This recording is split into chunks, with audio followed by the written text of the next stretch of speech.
So hello everyone, good morning. एक बार बस बता दीजिए, आवाज़ आ रही है ना मेरी? Yes sir. Yes sir. Yes sir. तो चलिए, welcome to this session. And इस बार जो है हमारी स्पीकर, वो जैसे मैंने बताया था, एकदम टॉप लेवल की है, top level in the electronics field. बहुत लोगों ने गेस कर लिया होगा, वैसे मैंने जानबूझ के नाम बताया नहीं था। She is Jaya Jha ma'am, currently pursuing post doc from IIT Bombay. IIT Bombay से उन्होंने पीएचडी कंप्लीट किया, आईआईटी बॉम्बे से एमटेक कंप्लीट किया उन्होंने माइक्रो इलेक्ट्रॉनिक्स में। वो उन्होंने गेट 2015 में ऑल इंडिया रैंक 1 लाया था इलेक्ट्रॉनिक्स में। And she is my college senior, that is मैं 2016 पास आउट हुआ एनआईटी रायपुर से, मैम 2015 पास आउट है। तो बीइंग अ जूनियर मेरे को बहुत प्राउड फील हो रहा है मैम को इंट्रोड्यूस कराते हुए। So welcome ma'am. ओके, तो मैंने 2015 में एनआईटी रायपुर से इलेक्ट्रॉनिक्स एंड टेलीकम्युनिकेशन में बीटेक किया है, और फिर 2015 में ही मैंने आईआईटी बॉम्बे में एमटेक ज्वाइन किया था माइक्रो इलेक्ट्रॉनिक्स ब्रांच में। उसके बाद 2017 में मैंने पीएचडी में कन्वर्ट कर लिया था। तो अभी रिसेंटली मुझे 2021 में MTech plus PhD dual degree मिला है कॉन्वोकेशन में। एंड फिलहाल तो बेसिकली मैंने पीएचडी में गैलियम नाइट्राइड डिवाइसेस पे काम किया था, जो कि बहुत हाई फ्रीक्वेंसीज पे हाई पावर डिलीवर करने के लिए यूज़ होते हैं जनरली। इसलिए उनका मेनली एप्लीकेशंस रेडार और स्पेस में है। तो मैंने अपने पीएचडी वर्क के अलावा टेक्नोलॉजी डेवलपमेंट में भी काम किया था, जिस पे मैं एक्चुअली फ़िलहाल भी कर रही हूँ। तो वो एक बेल और इसरो का फंडेड प्रोजेक्ट है। उसमें बेसिकली हमें gallium nitride based power amplifier बनाना है। तो that is a technology based, like we have to make a final product. तो इसीलिए फ़िलहाल मैं आईआईटी बॉम्बे में रुकी हुई हूँ, और अभी मैं अप्लाई करना स्टार्ट करने वाली हूँ in IITs as an assistant professor. तो ये हो गया मेरे बारे में। शुभम जी मैम, अभी तो बहुत सारे लोग ज्वाइन कर लिए, बहुत लोग म्यूटेड क्यूरियस। हो तुम। हाँ, अभी जैसे बहुत सारे लोगों ने ज्वाइन कर लिया है, बहुत सारे लोग क्यूरियस है। तो जस्ट क्योंकि इतने सारे लोग हैं ना, मैं कुछ सोचा था कि हौच पौच ना हो जाए। क्योंकि इतने सारे लोग हैं, मैं चाहता हूँ सबके क्वेश्चन आंसर होना, तो ना एक आदमी एक ही क्वेश्चन पूछे और उनका क्वेश्चन हो जाए तो रुक जाए। मतलब एक स्ट्रेच में इतने सारे क्वेश्चन नहीं पूछना है कि बहुत सारा टाइम चले जाए, क्योंकि सारे लोग के क्वेश्चन आंसर करने हैं हमको। तो बारी बारी करेंगे और एक दूसरे को ऐसी रेस्पेक्ट देते हुए, म्यूचुअल रेस्पेक्ट देते हुए, क्योंकि मैं मानता हूँ बहुत सारे लोग क्यूरियस है। मैम, आपका फील्ड क्योंकि इतना डाइवर्सिफाइड है, आपने इतनी सारी जगह काम किया, इतना एक्सपीरियंस है, starting from all India rank 1 to post doc अभी। तो इसीलिए मैं खुद बहुत क्यूरियस हूँ जानने के लिए काफ़ी सारी चीज़ें। तो एक एक करके स्टार्ट कीजिए क्वेश्चन करना। बस वही है कि एक एक क्वेश्चन पूछ के बस रुक जाइएगा, और बहुत सारे लोग मतलब हौच पौच नहीं करेंगे, बस ये।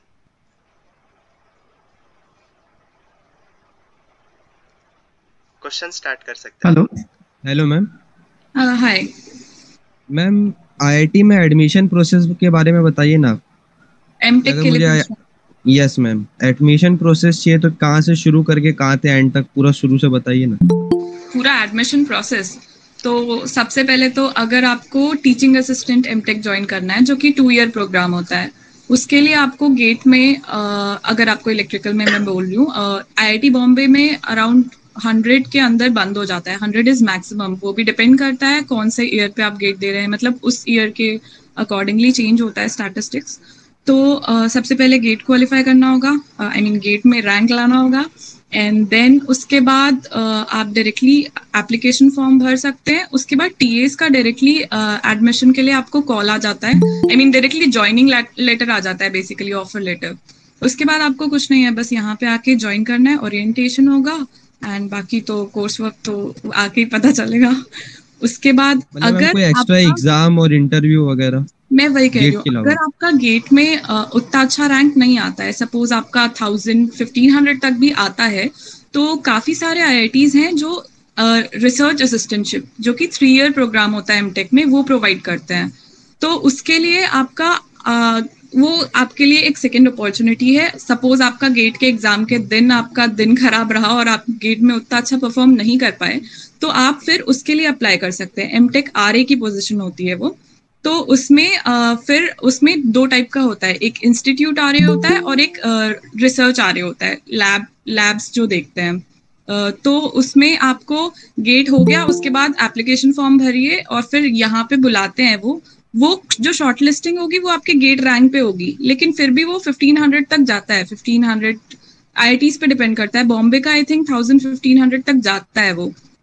उसके बाद वो आपको यहाँ पे बुलाएंगे। आपका गेट के कंपैरिजन में जो भी मतलब जो कोर्स उसमें गेट में करिकुलम है वही उसी से यहाँ पे एक रिटन पेपर होगा, वो आपको सबमिट करना है। फिर अगर आप लाइक लैब आरएज हैं ये, तो अलग अलग लैब का भी एक होता है। फिर कौन कौन से प्रोजेक्ट में आप इंटरेस्टेड है वो सब पूछेंगे आपसे। फिर आपका पेपर आपका परफॉर्मेंस के बेसिस पे वो आपको फाइनली इंटरव्यू के लिए कॉल करेंगे। एंड देन इंटरव्यू यहाँ पे जब होगा उसके बाद फाइनली आपको एमटेक में मतलब एडमिशन मिलेगा। तो वो एक दूसरा रास्ता है यहाँ पे एमटेक करने का। और अपॉर्चुनिटीज दोनों की सेम है, बस इतना है कि 1 साल एक्स्ट्रा लगेगा आपको। लेकिन वो एक तरह से अच्छा भी है क्योंकि 2 ईयर प्रोग्राम में बहुत सारे कोर्सेज 2 साल में ही खत्म करने होते हैं। 2 साल क्या, इनफैक्ट 1 साल में ही खत्म करने होते हैं, क्योंकि सेकेंड ईयर के मिड में ही प्लेसमेंट स्टार्ट हो जाते हैं। लेकिन अगर आप एमटेक 3 ईयर में कर रहे हो तो आप 2-3 कोर्सेज लेके आराम से अच्छे से समझ के कर सकते हैं। आपको काफी टाइम मिलता है। प्लस आपको अगर आप लैब आ रहे हैं या इंस्टीट्यूट आ रहे भी हैं तो आप एक प्रोजेक्ट पे काम कर रहे होते हैं, तो ज्यादा रिसर्च ओरिएंटेड होता है वो। I hope answer. Thank you ma'am. Good morning ma'am. Hello, one at a time please. ma'am. Can I ask? हाँ go ahead. Good morning, ma'am. Ma'am, my name is Varun, and ma'am, I want to ask you, ma'am, अगर जैसे हमने अपना syllabus complete कर लिया gate का, then how to utilize our last 2 to 3 months in order to get rank less than 10 or in under 100? Okay so मैं पहले भी यही सबको हमेशा यही सजेस्ट करती हूँ कि बेस्ट है आप 2-3 महीने पहले सिलेबस खत्म कर लें। हो गया तो बहुत अच्छा है, क्योंकि आपके पास टेस्ट सीरीज देने का बहुत टाइम है। तो आप 1-2 टेस्ट सीरीज में एनरोल कर लें खुद को, और जितनी ज्यादा से ज्यादा टेस्ट आप दे सकते हैं देते रहिए और रिविजन करते रहिए। मतलब दोनों पैरेलल में चलते रहना चाहिए आपको। फिर जितने ज्यादा टेस्ट देंगे आप उतने ज्यादा क्वेश्चंस आप फेस करेंगे, तो आपको उतना ज्यादा मतलब वेराइटी ऑफ क्वेश्चंस का ऑलरेडी आइडिया लग जाएगा। And plus test series time limited है, पूरा सेम वे में होता है जैसे गेट एग्जाम होता है। तो आपको अपनी स्पीड का, अपने कैपेबिलिटी का, आपको कौन सी चीजें पहले करनी चाहिए वो सब का भी आइडिया लग जाएगा। बेसिकली गेट एग्जाम के पहले आपका बहुत ज्यादा प्रैक्टिस हो जाएगा इन सेम सिनेरियो। बट ये है कि खुद को आइसोलेट करके दे, बीच बीच में डिस्ट्रैक्ट ना हो अच्छे से, क्योंकि ऐसे ट्रीट करें जैसे आप गेट का एग्जाम ही दे रहे हैं। सारे टेस्ट सीरीज को एकदम सीरियसली ले। टेस्ट सीरीज देने से ही आपका रैंक काफी इंप्रूव होगा। आपको वहां पे टेस्ट सीरीज आप देंगे, वहां पे आपका रैंक भी डिस्प्ले होगा, आपका परफॉर्मेंस डिस्प्ले होगा, आपके पॉजिटिव्स नेगेटिव्स आपको पता चलेंगे। आप लास्ट के 2-3 महीने में इंप्रूव कर सकते हैं। उसके बाद वहां से आपको अपना रैंक पता चलेगा, तो आपको ये भी रियलाइज होगा कि आप कहाँ पे हैं, आप उस हिसाब से बेटर परफॉर्म कर सकते हैं आगे। तो test series is the best thing to do in the last 2-3 months. Ma'am, can you share your journey, like how you prepared in your time? Okay, how I prepared. So मैंने actually 3rd year के beginning में ही शुरू कर दिया था GATE का preparation, because I needed time to go slowly through all the subjects. तो मैंने रायपुर में ही लॉजिक गेट एक इंस्टीट्यूशन है, कोचिंग इंस्टीट्यूट, वो ज्वाइन किया था मैंने आफ्टर माय 2nd ईयर। तो फिर मैंने वहाँ पे एक एक करके कोर्सेज वो पढ़ाते गए, एंड जैसे जैसे वो पढ़ाते गए वैसे वैसे मैं अपने घर जाके भी मैं बुक से पढ़ती गई, टेक्स्ट बुक से, एंड क्वेश्चन सॉल्व करती गई। एक एक करके मैंने एक एक सब्जेक्ट्स कवर किए। ऐसे ऐसे करते करते हो गया टाइम गेट का around like I think 6-7 months बचे होंगे। तो फिर मेरा सारे सब्जेक्ट्स तब तक कवर हो चुके थे। उसके बाद मैंने रिवीजन स्टार्ट किया एंड पैरेलल में टेस्ट सीरीज भी स्टार्ट कर दिया, बिकॉज एक बार आपको सारे सब्जेक्ट्स अगर मैं 1.5 साल में कवर कर रही हूँ तो मुझे वापस से जो पहले के सब्जेक्ट्स हैं वो रिवाइज करने के लिए भी अराउंड 1-2 महीने का टाइम लगा। वो सब रिवाइज किया मैंने। उसके बाद फिर से मैंने टेस्ट सीरीज स्टार्ट किया और पैरेलल में रिवीजन करती गई। टेस्ट सीरीज मैंने बहुत पहले ही स्टार्ट कर दिया था। Hello ma'am, I M Ashutosh. हाँ एम आई ऑडिबल मैम? या yes ma'am. Yes ma'am, ma'am ये पूछा था एमटेक में मैम कौन कौन सी ब्रांचेज हैं जो प्लेसमेंट वाइज काफ़ी अच्छी हैं, या एमटेक करना सही है या नहीं? अच्छे आईटी या नहीं? प्लेसमेंट वाइज देखेंगे तो एमटेक करना बहुत ज़्यादा ही सही है। और ब्रांचेस अगर आप बोलेंगे तो सबसे अच्छा प्लेसमेंट आईआईटी बॉम्बे का अगर मैं बताऊं तो माइक्रो इलेक्ट्रॉनिक्स में ही है। माइक्रो इलेक्ट्रॉनिक्स और एक इलेक्ट्रॉनिक सिस्टम्स होता है, दोनों का कोर्सेज ऑलमोस्ट सिमिलर है, थोड़ा बहुत वो टूवर्ड्स सिस्टम्स होता है, बाकी ऑलमोस्ट सिमिलर है, और प्लेसमेंट्स भी ऑलमोस्ट सिमिलर हैं दोनों के। बाकी कम्युनिकेशन भी अच्छा है। या ये 3 मैं सजेस्ट करूंगी। और बाकी कॉलेजेस का भी आई थिंक सिमिलर डोमेन पे ही होगा, क्योंकि इंडिया में अपॉर्चुनिटीज अगर आप देखो तो इनकी सबसे ज्यादा है। Hello ma'am. VLSI ma'am, VLSI के अलावा और भी कोई ब्रांचेज हैं एमटेक फील्ड के, लाइक डिमांडिंग ब्रांच? सॉरी, ये समझ नहीं आया मुझे। As a placement perspective ma'am, मैं पूछ रहा था कि वीएलएसआई या माइक्रोइलेक्ट्रॉनिक्स के कम्युनिकेशंस कहा ना मैंने, कम्युनिकेशंस है, और I don't think power electronics में उतना प्लेसमेंट वाइज अच्छा है। हेलो। उसके अलावा सिग्नल्स होते हैं, बट उसमें भी मुझे आइडिया नहीं है actually. Hello, good morning ma'am. Hi, good morning ma'am. वो मेरा क्वेश्चन इससे कंटिन्यूएशन में ही है। तो अभी आशुतोष सर ने पूछा कि रिगार्डिंग जॉब सिनेरियो एमटेक में क्या है। मेरा क्वेश्चन रिगार्डिंग रिसर्च का है। रिसर्च का क्या स्कोप है आज के डेट में इंडिया में, एंड क्योंकि ज़्यादा कोई इस चीज़ों को इलेबोरेट नहीं करता है। एंड उसके बाद करियर का क्या स्कोप है, करियर वाइज उसमें स्कोप है आज के डेट में? Is it a wise decision? क्योंकि बहुत लोग ऐसे होते हैं जो जॉब कर रहे होते हैं एंड वो अपना जॉब छोड़ के फिर गेट की तैयारी शुरू कर देते हैं अपने कोर ब्रांच में आने के लिए, वैसे भी लोग होते हैं। आप बीटेक के बाद के करियर वाइज बोल रहे हैं? नहीं, मतलब मैंने बीटेक किया था एंड देन मैं सपोज एक आईटी कंपनी में जॉब कर रहा हूँ एंड मैं एमटेक किया था। मैं एक्चुअली मैकेनिकल से हूँ मैम। ओके, मैकेनिकल में बीटेक करके आपने आईटी सेक्टर में जॉब? हाँ, प्लेसमेंट हुआ था तो मैं आईटी सेक्टर में जॉब कर रहा हूँ। तो अगर मैं आज छोड़ के आईटी सेक्टर एमटेक के लिए अगर जाना चाहता हूँ वापस कोर में आने के लिए, तो क्या वो फिजिबल है रिसर्च फील्ड में अगर मैं जाना चाहता हूँ?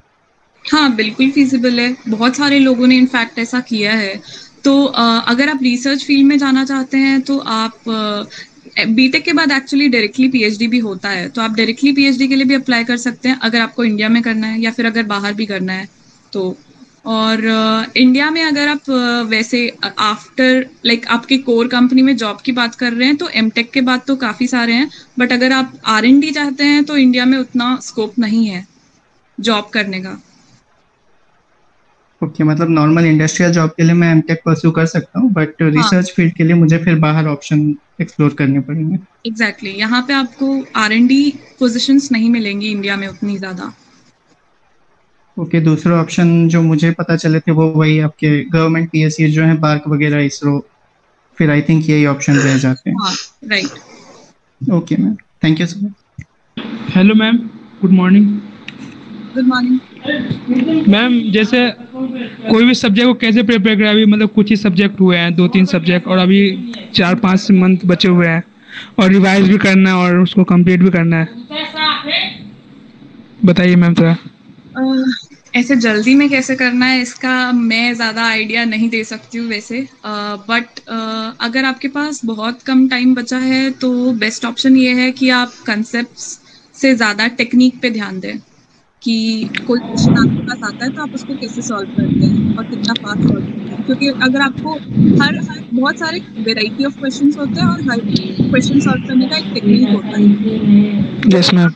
आप बहुत सारे क्वेश्चन सॉल्व करके टेक्निक्स जान लेते हैं तो फिर कुछ उम्मीद है। Okay ma'am, thank you ma'am. Hello. Hi. Hello, ma'am. Actually, I'm from mechanical engineering branch, and I've just completed my BTech, and I'm really interested in pursuing a research career further. And so I'm preparing for GATE right now. But my question is like, why didn't you choose to do your PhD from abroad? after masters? That Because was due to some personal reason, so that I can't okay, disclose. so generally, is it preferable over this thing? Because Doing if PhD we from get abroad into and doing it in India, right? doing masters from IITs, no, institutions like IITs, and the PhD from abroad Okay, so university. it depends on which stream you are going to work on in your PhD, because so the one I was working on, like gallium nitride devices, whatever tools, whatever facilities I needed were here also at IIT Bombay. So it's Okay. not that there is something different outside. It's just that facilities, like your department, the area which you are going to work on, that Okay. all those facilities should be here at like wherever you want to do it. Otherwise, apart from that, professors wise, like India also has very good professors, and Yes, it definitely. has been doing very good research. So from my experience, I can tell you that. And not just like Depending upon the research, lab. also technology development. So it's not like doing abroad is better always. Like it depends. Okay, okay. Okay, and ma'am, if we do the masters from IITs and everything, and we have decided that we have to go abroad for PhD, so the recommendations and everything are very good, I guess. So you'll have one guide in your MTech, so he can give you recommendation. So if you are already decided, then what you should do is during your coursework itself, you should like try to bond with the professor, try to make a good impression, so that Okay. later on you can go to him for a recommendation, and he recognizes you and he can give you the recommendation. Otherwise, mostly professors say that I don't know you, so I can't like write a recommendation for you. So Right. that's the good thing to do. And ma'am, last thing related to this one only, that do I have to like write research papers throughout my masters MTech, or and what is the difference between MS and MTech? Which one should one prefer? I would suggest MTech is better. And about research papers, so if you are already oriented towards research, so then you should try to like make more and more out of your MTech project. So Okay. you should also decide your guide very wisely, because there are very few who are able to publish any papers in their MTech. So in that way, first of all, you should decide your guide very wisely, and then you should outrightly tell him that you are research oriented and you'll be working in that direction, and you should try to make publications here. Okay, thank you so much. Hello, good morning ma'am. Hi. Ma'am मेरा नाम मानस है and मैं नासिक एक regional college से electronics and telecommunication engineering कर रहा हूँ। So ma'am basically मेरा interest robotics and automation field में, बट लाइक ऐसे काफ़ी रहा है कि इंडिया में वो अब तक इतना मतलब अच्छा उसका ट्रेंड नहीं आया रोबोटिक्स एंड ऑटोमेशन का इंडिया में। So I would love to do मतलब मुझे एजुकेशन अब्रॉड यूनिवर्सिटी जैसे यूएस के जो MIT है वो मेरा ड्रीम है, वहाँ से इसमें स्पेसिफिक कुछ डिग्री जाना है।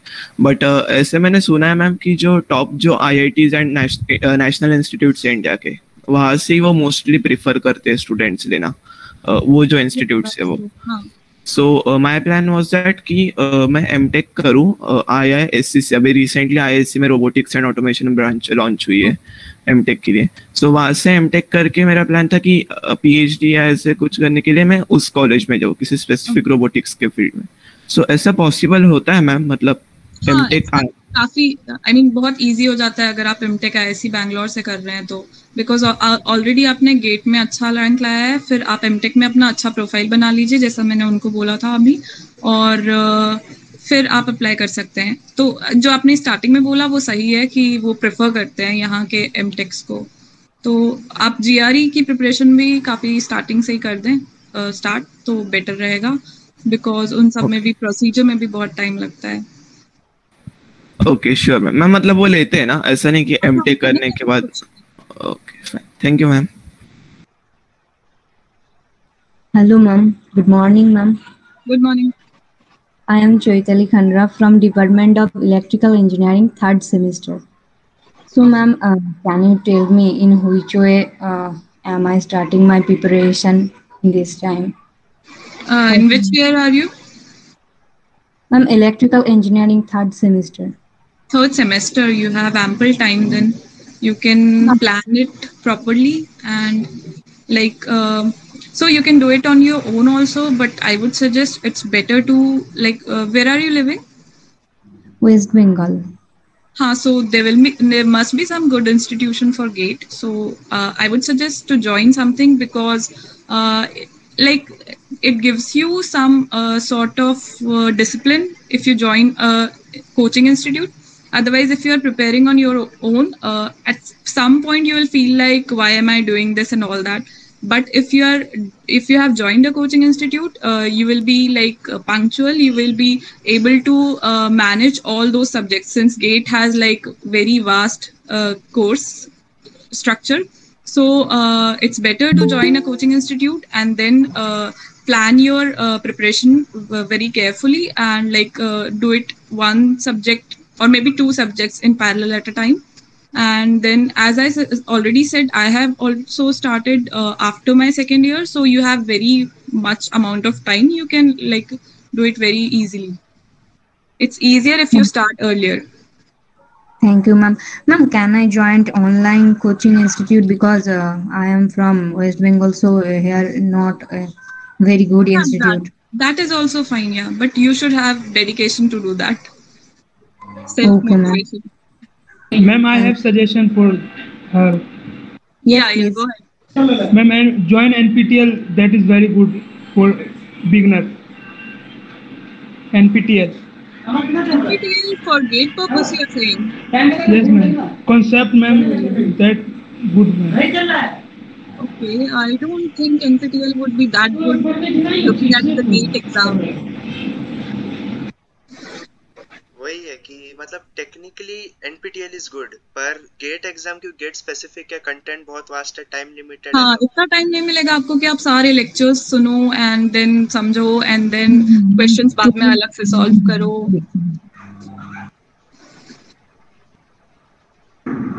बट हाँ, इनके पास अभी टाइम भी है तो बट मे बी डिस्ट्रैक्शन हो जाएगा थोड़ा सा, उतना नहीं हो पाएगा। वीडियोस कंटिन्यूसली सुनना भी एक बड़ी बात है।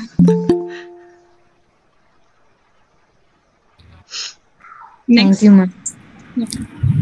Hello, ma'am. Yeah. Ma'am, I want to know कि after clearing the GATE exam कि हमारे सामने क्या क्या opportunities आती है। मेरा अभी electrical branch है, I'm in 8th semester 4th year, तो मैं प्राइवेट कॉलेज से कर रही हूँ। तो गेट एग्जाम क्लियर करने के बाद मुझे क्या क्या अपॉर्चुनिटीज आ रही है? तो 2-3 चीजें हैं, लाइक पहला तो जो शुभम ने किया PSU ज्वाइन कर सकते हो आप, दूसरा जो मैंने किया MTech कर सकते हो आप, और तीसरा आप डायरेक्टली PhD के लिए भी जा सकते हो, तो उसमें भी गेट का रोल होता है। एंड और आई थिंक शुभम को ज्यादा पता हो मे बी। मैंने तो MTech ही करना था तो इतना सोचा नहीं क्या क्या अपॉर्चुनिटीज हैं।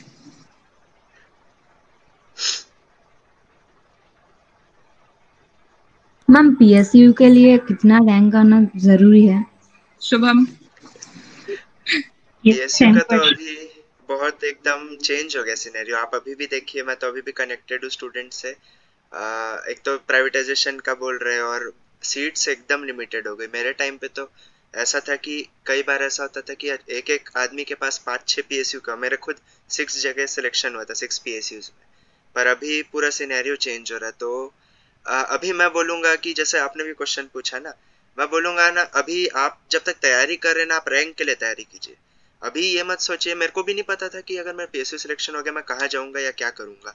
इवन जब गेट का फॉर्म आने लगा, मैंने IITs का भी फॉर्म फिल करके रखा था कि अपने अपॉर्चुनिटीज ओपन रखिए। पहला टास्क ये है ना, आप ये नहीं सोचना है कि कितना रैंक लाओ या क्या, रैंक आप अपना बेस्ट लाइए। Top 100 would be very good, top 100 के लिए एम कीजिए, फिर आप डिसाइड कीजिए कि कैसी कैसी अपॉर्चुनिटीज है। इवन मैं बता रहा हूँ, मैं पहले MTech के लिए इतना फेवरेबल नहीं था, पर जैसे मैम ने बताया कि बहुत अच्छा स्कोप है, बहुत अच्छा स्कोप है। आप जितना अच्छा IITs से करें और बेस्ट अपॉर्चुनिटीज आप यूटिलाइज कर सकते हैं, बहुत सारे ऑप्शंस अवेलेबल है। तो अभी मैं बोलूँगा आप बस रैंक पे फोकस कीजिए।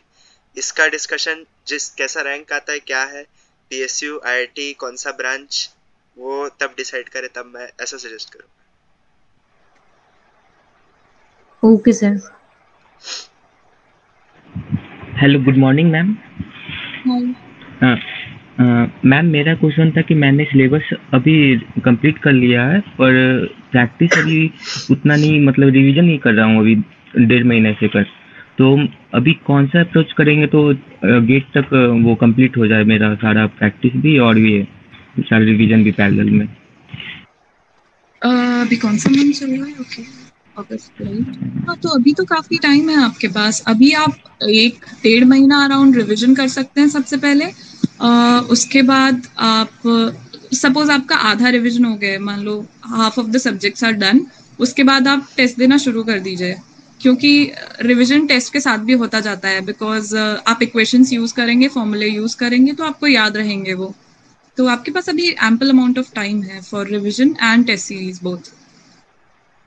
मैम दूसरा क्वेश्चन था मैम कि मैम अभी बुकलेट सॉल्व करना सही रहेगा या फिर टेस्ट सीरीज के लिए जाना? सॉरी, समझ नहीं आया मुझे। मैम बुकलेट जो कोचिंग का जो बुकलेट है प्रैक्टिस क्वेश्चन, उसको सॉल्व करना सही रहेगा या फिर सब्जेक्ट वाइज टेस्ट सीरीज? तो आपने प्रीवियस ईयर्स के क्वेश्चन सॉल्व किए हैं ऑलरेडी? यस मैम, वो पहले कर चुके हैं 2 साल से, मतलब कि हर साल करते हैं, लेकिन अभी टच में नहीं है थोड़ा मतलब। और ड्यूरिंग आपने जब कोर्स एक सब्जेक्ट किया होगा तब भी आपने उस सब्जेक्ट रिलेटेड क्वेश्चन सॉल्व किए होंगे, right? Yes ma'am, yes ma'am. तो मैं सजेस्ट करूंगी आप सबसे पहले प्रीवियस ईयर्स गेट क्वेश्चंस अभी सॉल्व करें एक बार। उसके बाद आप प्रिविजन करें, एंड उसके बाद एक्चुअली रिवीजन पहले करें, फिर प्रीवियस ईयर सॉल्व करें, उसके बाद आप टेस्ट सीरीज दें। Okay ma'am. मैम और ये जो कोचिंग का जो मटेरियल उसको सॉल्व करना जरूरी है, मतलब बुकलेट जो प्रैक्टिस क्वेश्चन मिलता है, मतलब पहले नहीं किया है आप कह रहे हैं? यस मैम, वो थोड़ा किसी सब्जेक्ट में हो चुका, लेकिन मेजर सब्जेक्ट में।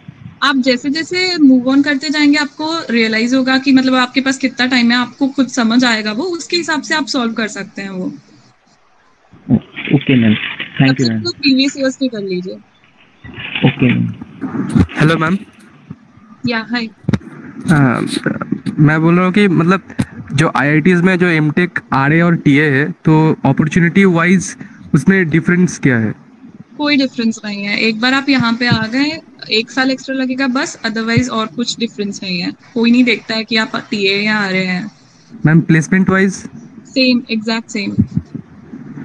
मैम मैं मतलब कुछ इंटरव्यूज में देख रहा था, मतलब RA में अपॉर्चुनिटी मतलब रिसर्च के लिए ज्यादा मिल रहा है, ये क्या सही है? हाँ, मतलब एक एडवांटेजेस ही है RA। अच्छा, बिकॉज वो रिसर्च ओरिएंटेड होता है, आप प्रोजेक्ट पे काम करते हैं during your MTech. I mean अपने एमटेक प्रोजेक्ट के अलावा आप एक प्रोजेक्ट पे काम करते हैं या फिर आप लैब्स हैंडल करते हैं, तो आपको ज्यादा रिसर्च ओरिएंटेड है वो। इसीलिए RA डिसएडवांटेजेस नहीं, इनफैक्ट एडवांटेजेस ही है वो। Okay ma'am, thank you. Good morning ma'am. Yeah good morning. आप हर एक टॉपिक को कैसे पढ़ते थे, मतलब पहले टॉपिक पढ़ के फिर क्वेश्चंस करते थे, या सब पूरा चैप्टर पढ़ के एक साथ, या आप टॉपिक को स्पेसिफिक टॉपिक को कैसे डील करते थे हम गेट के प्रिपरेशन के समय? तो मैंने जैसे बोला, मैं एक कोचिंग ज्वाइन किया था, तो उसमें लाइक एक दिन में वो सपोज 2 टॉपिक पढ़ाते हैं, तो एक टॉपिक पढ़ाने के बाद वो खुद क्वेश्चंस देते थे हमको और वो हम सॉल्व करते थे। उसके बाद वो 2 टॉपिक जो पढ़ाया उन्होंने, सपोज आप वापस घर पे आके उसके और थोड़े क्वेश्चन सॉल्व कर लीजिए। तो टॉपिक पढ़िए, क्वेश्चन सॉल्व करिए। पूरा एक सब्जेक्ट या पूरा एक चैप्टर पढ़ेंगे तो बहुत मतलब भूल जाएंगे आप तब तक, तो इसीलिए टॉपिक पढ़िए, क्वेश्चन सॉल्व करिए, टॉपिक पढ़िए, क्वेश्चन सॉल्व करिए। फिर पूरा सब्जेक्ट होने के बाद फिर से सारे ही क्वेश्चन सॉल्व करिए। फिर से वही नहीं, आई मीन जो प्रीवियस ईयर्स हो गए या फिर आपके पास और कोई अगर तरीका हो और क्वेश्चंस हो, वो सब सॉल्व करिए। Okay ma'am. Good evening, good morning ma'am. Yeah good morning ma'am. अभी मैं 3rd ईयर में हूँ और मैंने रिसेंटली जुलाई में प्रिपरेशन स्टार्ट की है। ओके। तो मैम 4th ईयर में भी देना होगा, तो मैम अभी प्रिपेयर कैसे करें, मतलब कि पूरा डिटेल पढ़ें या फिर टॉपिक मतलब क्वेश्चन? हाँ, आप प्रिपरेशन कैसे कर रहे हैं? खुद से कर रहे हैं? हाँ, खुद से कर रहे हैं मैम। ओके, तो आपने अभी तक कौन कौन से सब्जेक्ट्स कर लिए हैं?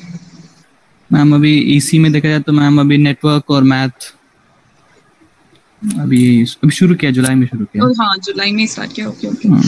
तो हाँ, आप एक आई मीन 2 सब्जेक्ट साथ में करते जाइए। और पढ़ने के लिए आप टेक्स्ट बुक्स पढ़िए पहले, क्योंकि आपके पास टाइम है I guess. Third year fourth year में, हाँ थर्ड ईयर में हाँ, भी। तो अभी आपके पास काफी टाइम है, तो आप पहले टेक्स्ट बुक्स पढ़िए और उसके बाद एक एक, जैसे मैंने उनको अभी बोला, आप एक एक टॉपिक पढ़िए, उसके क्वेश्चन सॉल्व करिए, एक एक टॉपिक पढ़िए, क्वेश्चन सॉल्व करिए। ऐसे ही करते जाइए, 2 सब्जेक्ट्स पैरेलल में करते जाइए, क्योंकि अगर आप एक ही सब्जेक्ट पढ़ते रहेंगे तो आप बोर भी हो सकते हैं। इसीलिए बेटर है कि एक पढ़ो और पैरेलल में अगर उससे बोर हो गए तो दूसरा सब्जेक्ट पढ़ लो। Okay, thank you. Hello, ma'am. Ma'am, my name is Gaurav Kumar, and when I started my preparation, the life was very easy. Means we used to have 4 hours of class, and then revision was very easy.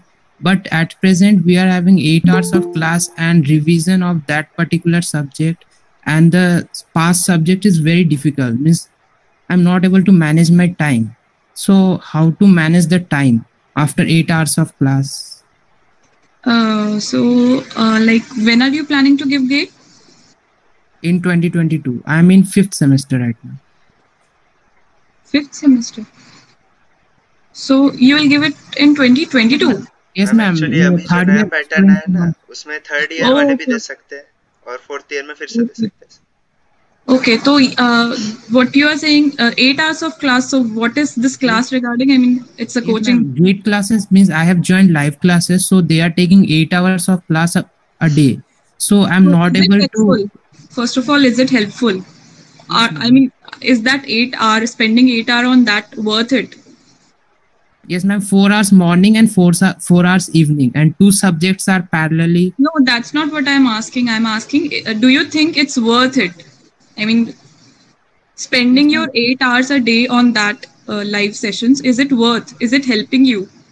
Yes, it is helping me, but the problem is that I'm not able to revise the subjects, the previous subjects.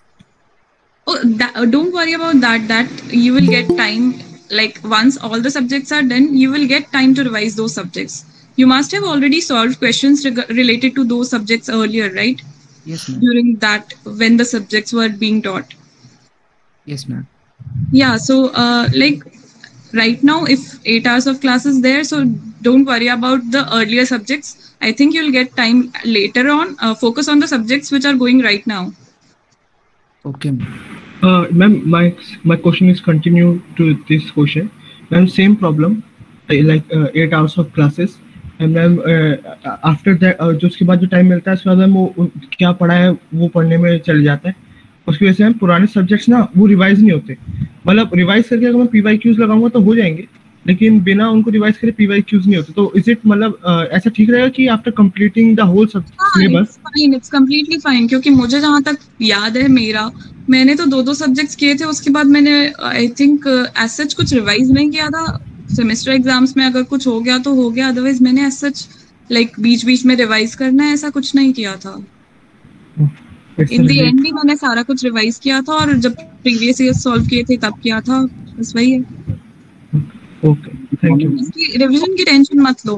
अगर आपने सारे subjects अच्छे से पढ़े हैं तो फिर last में आप रिवीजन करके क्वेश्चन सॉल्व कर सकते हैं।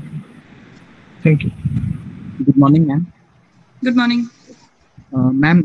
मैं एक ड्रॉपर स्टूडेंट हूँ और मैंने 18 में अपना इंजीनियरिंग पास आउट किया था। उसके बाद मैं एमटेक किया नैनो साइंस एंड टेक्नोलॉजी में, लेकिन मैं एक गवर्नमेंट कॉलेज से ही किया, लेकिन वो उसमें प्लेसमेंट का उतना स्कोप नहीं था, तो मैं गेट के साथ ही कंटिन्यू कर रहा हूँ अभी तक। लेकिन मेरे साथ जो मेजर प्रॉब्लम आ रही है वो ये कि मैं न्यूमेरिकल प्रैक्टिस उतना कर नहीं पा रहा हूँ। आई नो कि वो बहुत इम्पोर्टेंट है मेरे लिए, लेकिन फिर भी मतलब कहीं ना कहीं एक लैग रह जा रहा है मेरे प्रिपरेशन में, जिसके वजह से मेरा बहुत अच्छा रैंक नहीं आ पा रहा है। इस बार भी 2021 में मैंने गेट दिया तो उसमें मेरा रैंक अराउंड 3000 के करीब था, लेकिन उससे मुझे कुछ मतलब फ्यूचर के लिए कुछ बेनिफिट नहीं दिख रहा। तो इस प्रॉब्लम से मैं कैसे सॉल्व करूँ, मतलब कैसे डील करूँ? ओके, आप जॉब करते हुए तैयारी कर रहे हैं? नहीं, मैं एमटेक कर रहा था। मेरा एमटेक जस्ट इसी ईयर में कंप्लीट हुआ। एमटेक करते हुए तैयारी कर रहे हैं, तो आप कितना घंटा निकाल लेते हैं दिन में? अभी तो मेरे पास फुल टाइम ही है, क्योंकि मेरा एमटेक ओवर हो गया है इसी जुलाई में। मेरा आपको न्यूमेरिकल प्रैक्टिस के लिए टाइम क्यों नहीं मिल रहा? नहीं एक्चुअली टाइम मिल रहा है, लेकिन मेरा प्रॉब्लम ये था कि आई नो कि वो करना चाहिए, बट मेरे से वो हो नहीं पाता। मैं उतना टाइम डिवोट नहीं कर पाता न्यूमेरिकल प्रैक्टिस में। रैदर मैं थ्योरी पढ़ने में ज्यादा फोकस करता हूँ। ओके, तो आप एमटेक जॉब के लिए देना चाह रहे हैं? वो एक मैं एमटेक ज्वाइन किया था कि मेरे मतलब प्रिपरेशन में कहीं पे लैग ना रह जाए, कोई ईयर लैग ना रह जाए, इसीलिए मैं सोचा कि मेरा मेन मोटिव गेट ही था। नहीं, अभी आप जो गेट देना चाह रहे हैं वो किस वो पर्पस मैं से है? PSU के लिए देना चाह रहा था, मेरा PSU के लिए। पीएसयू एक नहीं, फिर तो कोई ऑप्शन नहीं है, फिर तो करना ही पड़ेगा। तो अगर आपको थ्योरी पढ़ने में ज्यादा इंटरेस्ट है तो आप जैसे कि मैंने ऑलरेडी कहा, एक टॉपिक का थ्योरी पढ़िए और फिर ज्यादा नहीं तो 2-3 क्वेश्चन तो सॉल्व कर ही लीजिए उस टॉपिक से रिलेटेड। तो आपको बीच बीच में, आपको अगर थ्योरी पढ़ना पसंद है तो वो बीच बीच में होता रहेगा, तो आप उतना बोर नहीं होंगे। आप कंटिन्यूअसली क्वेश्चंस मत सॉल्व करिए, क्योंकि आपसे वो नहीं हो पा रहा है, आप खुद ही कह रहे हैं। तो आप एक थ्योरी पढ़िए फिर क्वेश्चन सॉल्व करिए, ऐसे करिए। ओके, और एक क्वेश्चन था मैम, जैसे बहुत सारे जगह पे मैंने देखा कि जितने भी अच्छे रैंक होल्डर्स हैं वो लोग पहले PSU ज्वाइन करते हैं, उसके बाद क्या पता क्या हो जाता है कि सब लोग PSU लेफ्ट कर देते हैं, उसके बाद सब लोग एमटेक में चले जाते हैं। मुझे शुभम आंसर करेगा ये। आंसर मुझे भी पता है, बट शुभम आंसर करेगा। एक्चुअली बोला जाए ना कि इवन मैं ज्वाइन करने के बाद मैं भी देखा, जो हम लोग बाहर से इमेजिनेशन है जो अंदर है बहुत डिफरेंट है, पता है। और मैं बताया ना कि पहले मेरा पर्सपेक्टिव ये था प्राइवेट जॉब मतलब बेकार है, बहुत ज्यादा हेक्टिक है, और मेन मैं बता रहा हूँ जो डिफरेंस है why people go for government job, एक सिंपल है जॉब सिक्योरिटी। तो हाँ, मतलब सबका ये था, मेरा भी यही था, मेरे को ये था कि कोई टेंशन नहीं। पर दूसरी चीज मैं बता रहा हूँ, PSU जॉब, गवर्नमेंट जॉब ऐसा अभी नहीं है जैसा 10-15 साल पहले हम इमेजिन करते थे। वर्कलोड हमारा भी है, हम at par with government job काम, प्राइवेट जॉब काम कर रहे, ठीक है। प्राइवेट में आप काम उतना ही कर रहे, पर क्या है ना, उसके साथ साथ आपको फ्लेक्सिबिलिटी बहुत है, जब चाहे मतलब कंपनी स्विच कर सकते हैं और स्पेशलाइजेशन कर सकते हैं। मान लीजिए मैं कोई प्रोजेक्ट पे काम करते हुए, एक फील्ड पे काम करते हुए मेरा इंटरेस्ट कहीं डेवलप हुआ, मैं वहां जा सकता हूँ, स्विच कर करके पैकेजेस बहुत ज्यादा जंप होते हैं। ये सारे कुछ कुछ फैक्टर्स है जिसके कारण ये है। और थोड़ा मैं बोलूंगा कि हमारा मोनोटोनस थोड़ा ज्यादा रहता है, मैं बोला ना, क्योंकि हमको ऑप्शन नहीं है कि मैं ऐसे ऐसे स्विच करूँ करके। गवर्नमेंट जॉब ऐसा भी नहीं कि मैं आज छोड़ दिया कल मिल जाएगी जैसे प्राइवेट जैसे। अगर मैं इवन स्ट्रॉन्ग प्रोफाइल भी डेवलप करूँ तो भी ऐसा नहीं कि मैं आज कोई कंपनी छोड़ू तो मेरी कोई और कंपनी में सिलेक्शन हो जाएगा। आई थिंक इसके अलावा एक और फैक्टर है कि चैलेंजिंग नहीं है उतना, मतलब लाइक आप चैलेंजिंग कि बोर हो जा रहे हैं जॉब से। चैलेंजेस है एक्चुअली, पर वो अलग टाइप के, मतलब ऐसा नहीं जैसे टेक्निकल या वो, मतलब बहुत सारे और भी चैलेंजेस है, मतलब सिर्फ मैनेजमेंट और टेक्निकल नहीं है, लाइफ के लिए भी बहुत सारे अलग अलग चैलेंजेस होते हैं, वो है। तो कई बार उससे भी हम कोप अप करते रहते हैं, वो बस अलग अलग शुभम सर, आपसे एक क्वेश्चन था, जैसे कि मेरे कुछ फ्रेंड्स हैं जो लोग कोर सेक्टर में काम कर रहे हैं, तो वो लोग बताते हैं कि मतलब वो लोग ग्रेजुएट ट्रेनिंग के पोस्ट पे ही हैं, कॉलेज से कैंपस हुआ था, कैंपस प्लेसमेंट में उनको जॉब मिला था, तो वो लोग बताते हैं कि इतना टेक्निकल काम नहीं है उन लोगों के ऊपर, उन लोगों को जस्ट मैनेजरियल स्किल्स सिखाया जा रहा है, मैनेजमेंट को कैसे हैंडल करना है। तो क्या सच में ऐसा ही है कि अगर हम लोग जैसे एक गेट देख के कहीं पे जाते हैं तो हमारा जो ऑब्जेक्टिव रहता है, जो अपना माइंडसेट रहता है कि हम लोग एक टेक्निकल फील्ड में काम करेंगे, लेकिन वहां जाने के बाद पता चलता है कि वो तो मैनेजरियल स्किल सिखा रहे हैं। नहीं, तो मैं बता रहा हूँ, देखिए जितना भी पोस्ट है आप देखेंगे सारी जगह मैनेजमेंट ट्रेनी लेके आता है। इवन मेरा जो डेजिग्नेशन है असिस्टेंट मैनेजर है, पर मैनेजमेंट है, पर आप ये देखिए ना, आप मैनेज कैसे करेंगे अगर आपको खुद ही टेक्निकल नहीं पता, आप कैसे मैनेज करेंगे। अभी अगर हमारे अंडर कोई है काम कर रहा है, जैसे होते हैं हमारे अंडर भी लोग होते हैं जो स्पेसिफिक काम करते हैं, अगर मैं उनको ही गाइड नहीं कर पाऊँ, अगर मैं खुद टेक्निकलिटी नहीं जानता उस इंस्ट्रूमेंटेशन की, उस कंट्रोल सिस्टम की, तो मैं गाइड नहीं कर सकता। तो उसमें भी कंटिन्यूस लर्निंग है। और मैं बता रहा हूँ ऐसा, आप चाहे ना तो देखिए, फॉर एग्जांपल एक प्लांट ही कोई मैं लेता हूँ, चाहे अलग अलग रिफाइनरी हो, चाहे कोई पावर प्लांट हो, चाहे कोई ऑयल एक्सट्रैक्शन प्लांट हो, उसमें भी इतने अलग अलग एरियाज है ना कि आपके लिए कंटिन्यूस अगर आप स्विच करते जाएंगे ना, उसमें भी नए नए चैलेंजेस, नई नई लर्निंग्स है ही। तो आपको टेक्निकल फर्स्ट होना है, देन मैनेज करना है, वो बात है।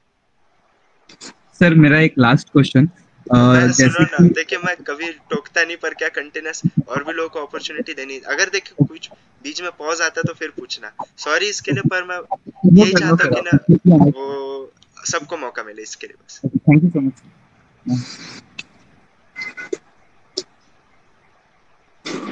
Good morning ma'am. मैम मैं आपसे ये पूछना चाहता हूँ, जब मैं आप अपने गेट की प्रिपरेशन में थे तो ईडीसी, ईएमटी, ये एनालॉग इलेक्ट्रॉनिक्स में ये और डिजिटल कम्युनिकेशन, ये 4 सब्जेक्ट में मैम थोड़ा ज़्यादा दिक्कत आता है, तो मैम आप कैसे मैनेज करते थे? जैसे electronic I mean analog circuits के लिए तो मैंने मिलमैन एंड हिल्कियास पढ़ी थी। वो काफ़ी अच्छी बुक है अगर आपको उसमें एक्सेल करना है तो, उस सब्जेक्ट में तो वो पढ़ा था। और डिजिटल कम्युनिकेशन एक ऐसा चीज़ है कि आप कितना भी पढ़ लो, हो सकता है कि एक ऐसा क्वेश्चन आ जाए जो आप सॉल्व ना कर पाओ। तो मेरे साथ भी हुआ था वो एक्चुअली। बट आप मतलब आपके हाथ में जो है आप वो कर सकते हैं। आप जितना ज़्यादा हो सके कंसेप्चुअली टेक्स्ट बुक्स पढ़ लीजिए इन सब्जेक्ट्स का स्पेशली, क्योंकि ये इससे डिफिकल्ट क्वेश्चंस आ सकते हैं। तो आप अपने कंसेप्ट्स क्लियर कर लीजिए और ज़्यादा से ज़्यादा क्वेश्चन सॉल्व करिए। और मैम आप ईडीसी में कैसे करती थी मैम? यही किया था, कुछ अलग तो नहीं किया था। मैम आपने ईडीसी के लिए मैम कोई बुक रेफर की थी क्या?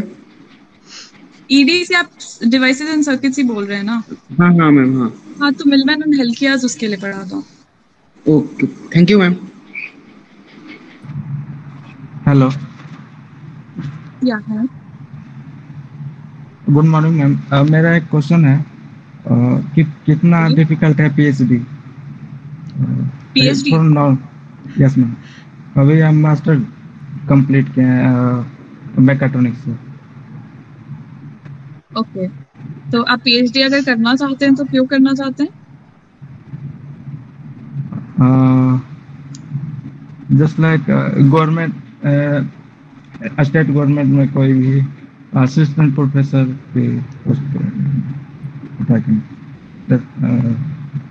ओके। तो मतलब पीएचडी करने के लिए बेसिकली खुद मोटिवेशन होना चाहिए, डेडिकेशन होना चाहिए। डिफिकल्ट तो है बिकॉज इतना लंबा ड्यूरेशन तक आप काम कर रहे हो और खुद से ही करना है, खुद की आइडियाज चाहिए। गाइड होते हैं, सुपरवाइजर होते हैं, बट इन द एंड वो आपका ही पीएचडी है।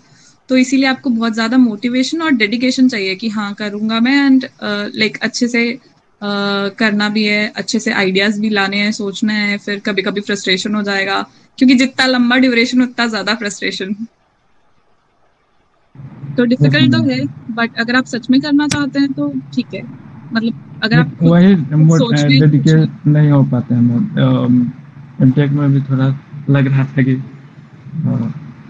एमटेक और पीएचडी अलग अलग है। एमटेक में ऐसा होता है कि आप कोर्सेज ही करते रह जाते हैं, मतलब जैसा बीटेक में करते हैं, सब्जेक्ट्स पढ़ रहे हो, एग्जाम दे रहे हो। पीएचडी में ऐसा नहीं है। पीएचडी में आपको पूरी फ्रीडम है, आपको क्या करना है, किस पे काम करना है, आप खुद सोचिए कि आप क्या नया करना चाहते हैं। पीएचडी में पढ़ाई नहीं है उतनी जितना मतलब खुद आपको सोचना है।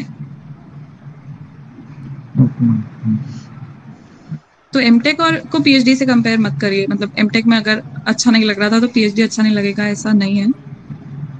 बट एमटेक में आपने प्रोजेक्ट किया होगा, वो आपको कैसा लगा? हाँ ठीक रहा था। हाँ तो अगर आपको रिसर्च में इंटरेस्ट है तो ही आप पीएचडी करिए, सिंपल सी बात है। Okay. Hello, good morning ma'am. Good morning ma'am. मेरा एक क्वेश्चन था दैट कि होल एजुकेशन करियर में मेरा 3 इयर्स का गैप हो गया है ma'am, due to my health problem. तो मैं अगर एमटेक करता हूँ तो उससे रिलेटेड प्लेसमेंट में क्या क्या प्रॉब्लम्स आ सकते हैं? नहीं, ऐसा कुछ नहीं है। आई डोंट थिंक उस गैप से कुछ फर्क पड़ेगा। काफी सारे लोग होते हैं जो लाइक बीच में बीटेक के बाद जॉब करने जाते हैं, फिर वापस एमटेक करने आते हैं। इतना एमटेक के बाद जॉब के लिए ये सब नहीं देखेंगे, वो आपका एमटेक का परफॉर्मेंस ही देखेंगे बस, और आपका प्रोजेक्ट मेनली। एमटेक में आपने किस प्रोजेक्ट पे काम किया, कौन कौन से कोर्सेज किए, कैसे किए कोर्सेज, असाइनमेंट्स वगैरह, मतलब बेसिकली आपका काम देखा जाएगा, पीछे का कुछ नहीं देखते हैं। Okay okay, thank you ma'am, thank you.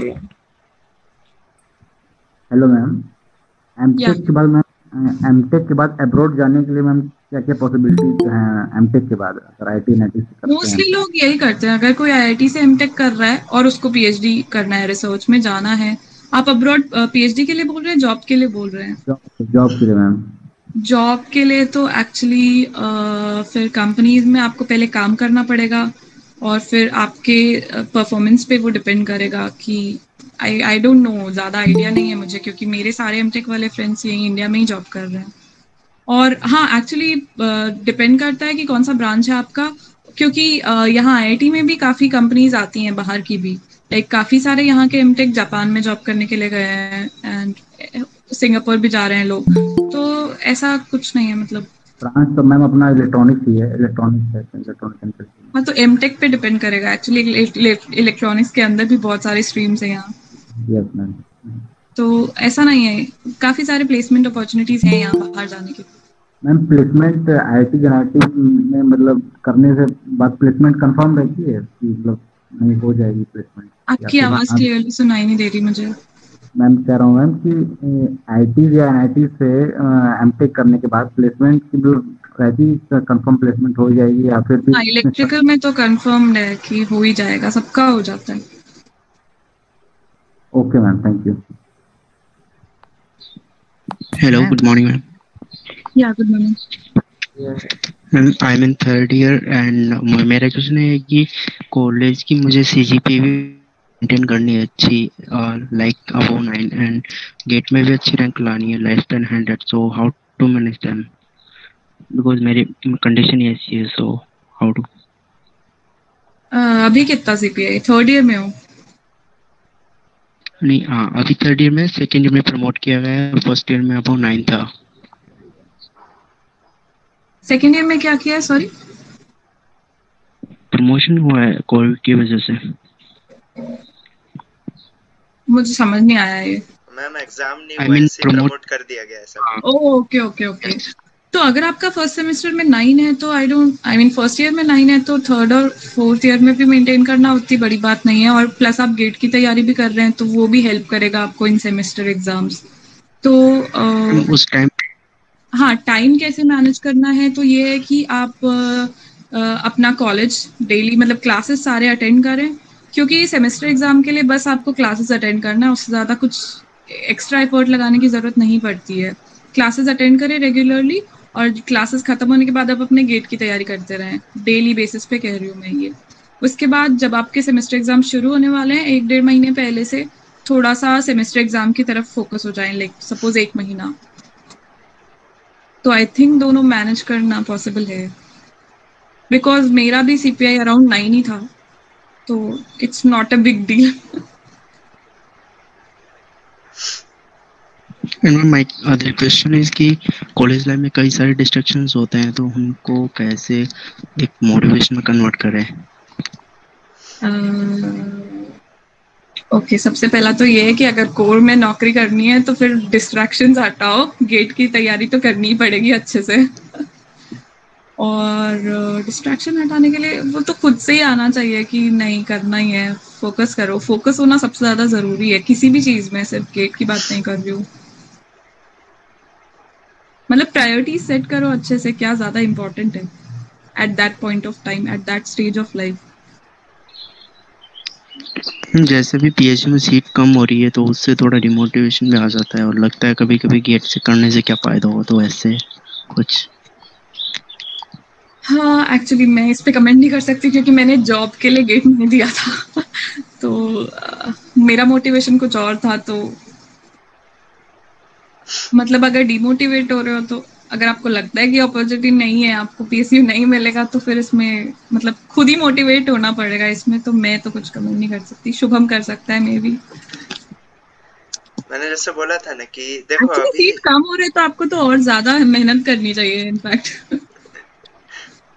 वो है आगे सर्टेनिटी अगर जैसे नहीं लग रहा है कुछ, तो मैं बताया ना, देखो मेरे को खुद लगता था कि या तो आज आप डिसाइड करो कि मैं फील्ड स्विच कर रहा हूँ, आज एक फर्म डिसीजन लेना पड़ेगा। आप ये नहीं कर सकते कि मैं 1 साल अभी और गेट की तैयारी करूँ फिर पीएसयू नहीं आ रहा तो क्या करूँ। अगर आपको करना है, आप पहले डिसाइड करना गेट देना है नहीं देना। अगर आप डिसाइड करें गेट देना ही है, फिर आप लग जाओ पीछे। अगर मैं सच बता रहा हूँ, अगर पीएसयू नहीं भी रहे, उतनी वैकेंसीज नहीं आ रही या रैंक उतना अच्छा नहीं आया, तो भी मैं सच बता रहा हूँ बहुत अच्छी अच्छी अपॉर्चुनिटीज़ है। इवन जैसे मैम तो आईआईटी बॉम्बे से है, सब मतलब टॉप का फील्ड है। पर मैं ये देखा हूँ कि इवन NITs से भी, जैसे टॉप NITs में भी अगर आप जाए 1500 या 2000 रैंक तक भी लाए तो भी बहुत अच्छी अपॉर्चुनिटीज आपके पास अवेलेबल है। ये है कंपैरेटिवली थोड़ा कम रहेगा, IIT बॉम्बे से हर चीज़ बेस्ट रहेगा, पर थोड़ा हो सकता है टॉप NIT में जाए तो थोड़ा कम होगा, प्लेसमेंट का पैकेज थोड़ा कम होगा, अपॉर्चुनिटीज थोड़ी कम होगी, बट स्टिल काफ़ी अच्छी है, ये मैं बोलूँगा। तो MTech भी is not a bad option अगर आप गेट डिसाइड कर रहे हो और PSU अगर नहीं आ रही उस केस में। Okay, thank you, ma'am and sir. Thank you. Hello, ma'am. I have a small question that can an electrical guy enter in the field of VLSI or branches related to electronics? Yes, that is possible. In fact, one of like my batchmates recently left a PSU to do his MTech in electronics field. He's from electrical, so means electrical guy can, and there is no means companies are not biased on electronics guy or something like I that. already said once you entered your MTech in a stream, they don't look like at your background, not at all. Okay, thank you. So basically electrical and electronics के बहुत सारे courses similar ही होते हैं subjects, so it's not that a big deal. Hello ma'am. Ma'am बोल रहा हूँ कि मतलब MTech कोई लड़का लड़की मतलब कोई स्टूडेंट IIT से MTech किया तो वहाँ से उन लोगों को मतलब अब्रॉड में PhD करने का कोई अपॉर्चुनिटी मिलेगा IIT से?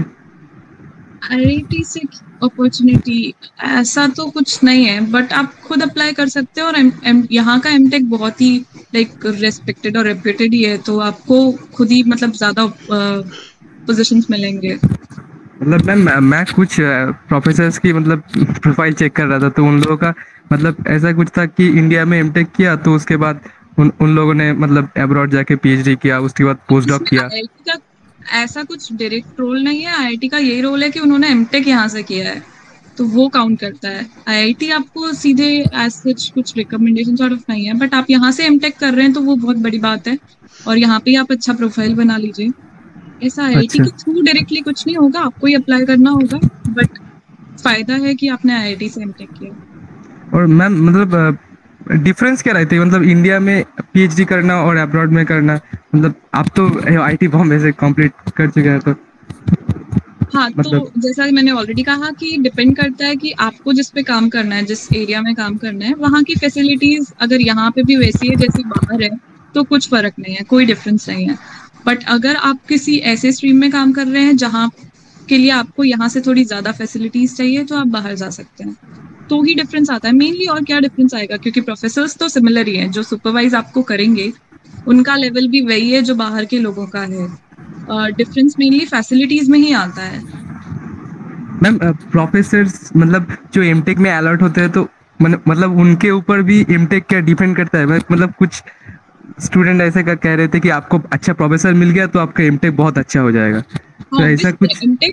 MTech BTech और PhD के बीच का चीज है, तो वहाँ पे ऐसा भी नहीं है कि सिर्फ आप कोर्सेज कर रहे हो, आपको अपना प्रोजेक्ट भी करना है, तो इसीलिए गाइड डिसाइड करना बहुत इंपॉर्टेंट है। प्रोजेक्ट का ही सबसे ज्यादा वेट, स्पेशली अगर आप PhD के लिए अप्लाई करने वाले हैं तो मेनली वो आपका प्रोजेक्ट और कैसा काम किया है आपने, किस चीज पे काम किया है, टॉपिक, वो सब कुछ डिपेंड करता है। और अगर आप अच्छा गाइड चूज करेंगे तो आपको वो अच्छे से डायरेक्ट करेंगे, और मे बी पब्लिकेशंस भी आता है आपके MTech में, इसीलिए गाइड पे बहुत ज्यादा डिपेंड करता है। गाइड अपने को चूज करना पड़ता है?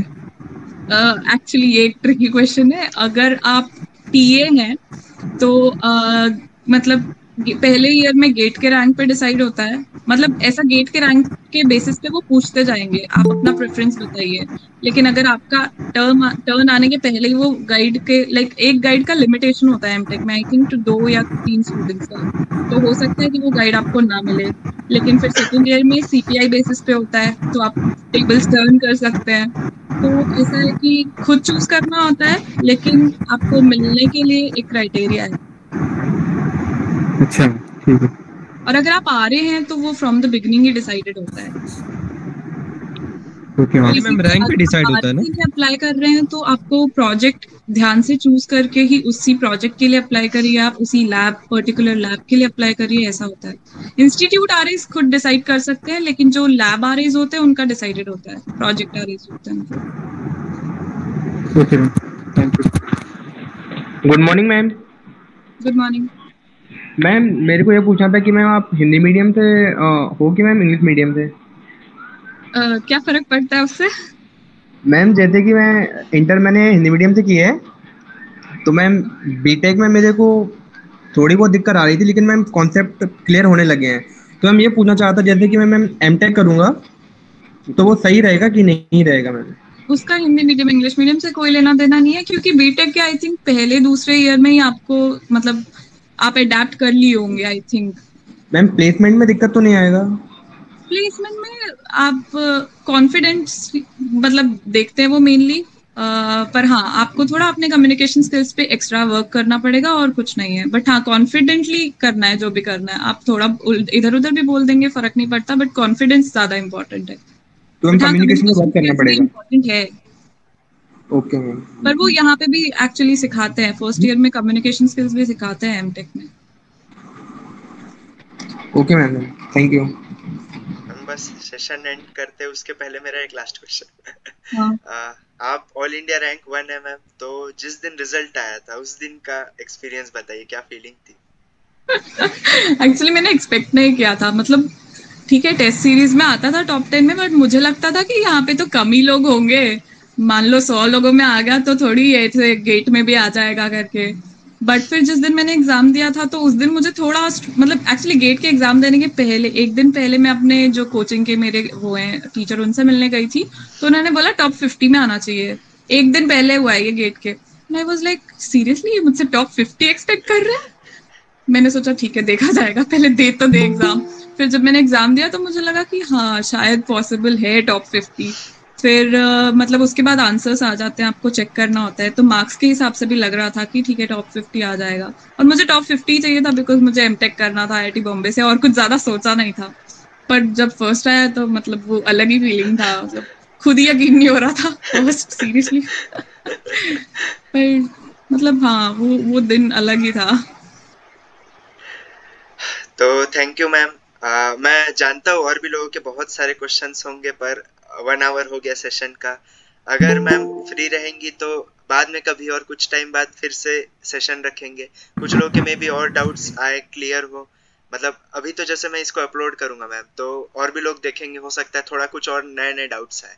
तो अगर सर आपका जो गेट एकेडमी का वीडियो है वो बहुत अच्छा लगा, बहुत मोटिवेटिंग था, ये मैं बात बोलना चाहता हूँ, तो उसके लिए सर थैंक यू। हाँ, तो वो बहुत मोटिवेटिंग था। और मैम आपका नेक्स्ट प्लान क्या है? मतलब ये sir last question sir, sorry. मैं अभी आईआईटीज में अप्लाई करने वाली हूँ for assistant professor. Okay ma'am, good wishes for you ma'am. Thank you